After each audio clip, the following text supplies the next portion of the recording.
Wandoor block panchayat 2025-26 വാർഷിക പദ്ധതി രൂപീകരണവുമായി ബന്ധപ്പെട്ട ഗ്രാമസഭ ചേർന്നു. ബ്ലോക്ക് പഞ്ചായത്ത് ഹാളിൽ ചേർന്ന ഗ്രാമസഭ പ്രസിഡന്റ് വി.കെ. ഹസ്കർ ഉദ്ഘാടനം ചെയ്തു. Block vice president Jessy T അധ്യക്ഷത വഹിച്ചു. ചടങ്ങിൽ സെക്രട്ടറി വൈ.പി. മുഹമ്മദ് അഷ്റഫ് പദ്ധതി വിശദീകരിച്ചു. ഗ്രാമപഞ്ചായത്ത് പ്രസിഡന്റുമാരായ K. Ramankutty, N. Muhammad Basheer, V M. Seena, T C. Rameesa, U K. Manjusha, panchayat vice പ്രസിഡന്റുമാർ, ബ്ലോക്ക് പഞ്ചായത്ത് സ്റ്റാൻഡിംഗ് കമ്മിറ്റി ചെയർമാൻമാർ തുടങ്ങിയവർ പങ്കെടുത്തു.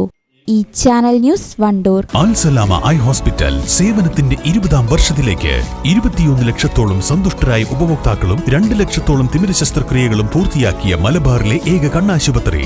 ലോകോത്തര നിലവാരമുള്ള ചികിത്സാ സംവിധാനങ്ങൾ, തിമിര ശസ്ത്രക്രിയ, ഗ്ലൂക്കോമ, റെറ്റിന വിഭാഗം, കോർണിയ, ലേസർ ചികിത്സാ വിഭാഗം, contact lens clinic, optical, pharmacy, lab തുടങ്ങി നൂതന സാങ്കേതിക വിദ്യ ഒരുക്കിയുള്ള എല്ലാ നേത്രരോഗ ചികിത്സാ സൗകര്യങ്ങളും വിദഗ്ധരായ ഡോക്ടർമാരുടെ മേൽനോട്ടത്തിൽ. Al Salama eye hospital, hospital road, Perinthalmanna.